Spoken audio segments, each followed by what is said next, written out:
Powered by the Montana Television Network. Montana This Morning continues on Montana's News Leader. The death toll in the Carolinas continues to climb, and thousands of people remain in shelters. I'm Laura Podesta. I'll tell you why, with 3 more rivers that have yet to peak, officials say the worst is yet to come. It's been almost 10 years since the natural gas explosion in downtown Bozeman. I'm Adair Spab, and later on I'll let you know how local developers are hoping to fill the void that the explosion left. Good morning to you here on this Wednesday. It is 6:30. I'm Missy O'Malley. Our top story for you now. Cleaning up after Florence will be extraordinarily difficult, according to officials who estimate thousands may end up homeless. In CBS's News, Laura Podesta reports the death toll has now climbed to 37. Flooding from rising rivers in the Carolinas continues to inundate roads and homes. This family with a baby and their pet dogs were among those still stranded in North Carolina who needed to be airlifted out by the Coast Guard yesterday. 5 days after Florence made landfall, more than a dozen rivers in the state have reached the stage of major flooding, with 3 more expected to peak in the next 2 days. I'll be glad when I can just drive home. Drive to the door. In South Carolina, the Horry County Sheriff's Office says one of its vans was overtaken by floodwater. The 2 deputies inside survived, but couldn't open the door to reach 2 detainees who drowned, pushing Florence's death toll higher. Thank you very much. Water and ready-made meals are being handed out to residents, but officials say the next task is finding housing. It's too early to say how many will end up homeless. North Carolina still has 10,000 people in shelters, with another 300 in South Carolina. Laura Podesta, CBS News, New York. President Donald Trump will travel to North Carolina today to survey the impact of Hurricane Florence. Wow, we just can't stop talking about it because the pictures are just so unbelievable. It's horrifying what Mother Nature can do. Absolutely, and just looking at the picture or the map of all those rivers, it's going to be a tough row. Yeah, no doubt. Looks like for most of us, we're dealing with pretty nice conditions this morning. 40s for areas like Butte, upper 30s in Dillon, 25 in West Yellowstone. Little cloud cover goes a long way to start to keep those temperatures up, but I do expect our daytime highs to struggle today. Best potential of rain really coming into the afternoon. May have a few drips and drops along the way, but the heaviest rain expected it to really move in overnight tonight. We'll talk about the timing of all that coming up in just a few minutes.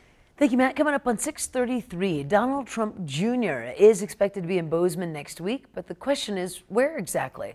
The president's son and Kimberly Guilfoyle were supposed to make an appearance at the Midtown Tavern on September 25th.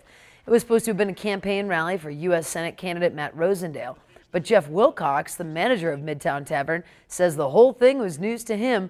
Wilcox says he was shocked to find out about the event, and that was not their intent to host an event like this. Now, in the meantime, Rosendale's campaign says they are looking for a new venue. And Anaconda Police Chief Tim Barkle has confirmed to MTN News that his office has investigated a report of the Anaconda High School principal sending inappropriate text messages to a former student. Now, a few weeks ago, police received a report from a 19-year-old former student that the junior and senior high school principal, Sean Hansen, sent him a text asking him out on a date. Barkle says his department is not investigating this incident further because both parties are adults and therefore it's not a criminal matter. Barkle added that the school district has placed Hansen on administrative leave in connection with this incident. And almost 10 years ago, that gas explosion in downtown Bozeman destroyed several buildings. MTN's Adair Spab tells us how the community is coming together to get those empty spaces full once again. It has been over 9 years since this natural gas explosion leveled 5 buildings in downtown Bozeman and killed 1 person. Since then, most of the buildings have been rebuilt except for this vacant lot. Soon, that will change. In a press release, developers released plans to construct the Osborne building here to fill in the last spot. Community Development Manager Chris Saunders says it feels good to know that the last piece of the downtown puzzle will finally be filled in. It's very nice. We've been waiting and working with folks for a long time to see that area come back, and we're very pleased to see new construction coming up and filling in those holes. The new 33,000 square foot building will be located right here on Main Street in the soul of downtown. The building will house a restaurant as well as offices for nonprofits and small businesses. So this building is going to be very much a part of the downtown community in a way that was very clearly needed. The developers did have some financing problems and reached out to MoFi for help. They have a brighter future than they otherwise would have had we not shown up with new market tax credits and had incredible developer partners and business partners to make these projects a reality. MoFi has helped fund other businesses in Montana like the new Missoula Food Bank, the Copper King Hotel in Butte, and the Great Falls Rescue Mission's Cameron Family Center. Reporting in Bozeman, Medeiros Babb, MTN News. Now, Medeiros adds that developers in the release say they hope to start construction on the Osborne building by the end of this month. And Bozeman has changed the amount of time that people can park in handicapped spaces downtown. In the past, people could only park in those spaces for 2 hours for free. Now, because of some criticism, people will now be able to park in those spaces for 4 hours. Assistant City Manager Chuck Wynn says as long as the car has either a rear view hanger or a sticker on their license plate, they will be able to park in those spaces. We want to be a city that's accessible for all, and the 2-hour time limits downtown we're not giving people who needed a little more time enough time to enjoy the amenities we have, and so we felt this was the right thing to do. Absolutely. Now, Monday, the city of Bozeman confirmed that the affordable housing manager will be leaving his position on Friday. Matthew Madsen was the first to fill this new position that was created in February of this year. According to the city, Madsen is leaving to pursue other career options. A nationwide recruiting effort is underway to find a replacement for him.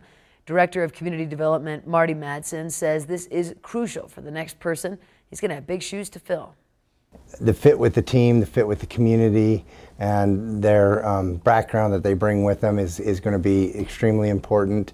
But we're really looking at someone that can come in, take the momentum that Matt's created, and move that forward into the next stage of our affordable housing program. Madsen with a T says Madsen with a D will take a break next week and then come back part-time to work for 2 to 3 months to tie up some loose ends that he has on those projects that he started. And the city of Bozeman is continuing its campaign for an all-one public safety center by hosting a town hall meeting tonight. Now, this is the first town hall that the city was holding concerning the $37 million facility. The city says this event will be used to provide information about the facility and give the public an opportunity to ask questions and get some answers. This is the first of 2 town hall meetings, with the second happening on October 3rd. Both will be held from 6 to 8 p.m. at the Bozeman Public Library. And Montana Public Health Association is celebrating 100 years of public health in Montana. About 250 public and environmental health offices came together for their annual Montana Public Health Association conference. Every year, public and environmental health officials gather to collaborate on research, ideas, and strategies. This conference also gives public and environmental health officials the opportunity for special training. And this year's keynote speaker was Dr. Georges Benjamin with the American Public Health Association. Dr. Benjamin has been recognized as one of the most 100 influential professionals in healthcare. People in public health are got their heads down and are working hard each and every day. But when you get to people to bring people together like this, they get to exchange ideas. They get to hear what their colleagues are doing. They learn new things to do, and they learn new things not to do. Now, this year was the first in 5 years that the conference was held in Helena, giving state officials the opportunity to join in. And crews at the Bozeman Yellowstone International Airport have reached the halfway point in constructing the new parking garage. The garage is expected to be completed by May of 2019. Concrete has been poured completely for 3.5 of those 4 floors. The next step in the project is to connect the parking garage to the terminal. Deputy Airport Director Scott Humphrey says that the new garage will have multiple uses. Yeah, basically 90% of the garage is dedicated to the rental companies. They're the ones that are funding that portion of it. And we'll have about 10% of the garage open to public parking. Now, those rental car windows will remain in the terminal. However, the additional offices may open up in the new parking garage. It is time for a quick break. Here's a little preview of what's ahead on Montana this morning.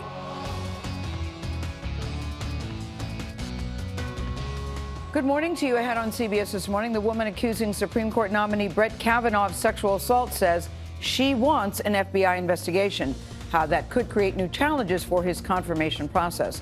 And one of Elizabeth Smart's kidnappers is being released from prison later today.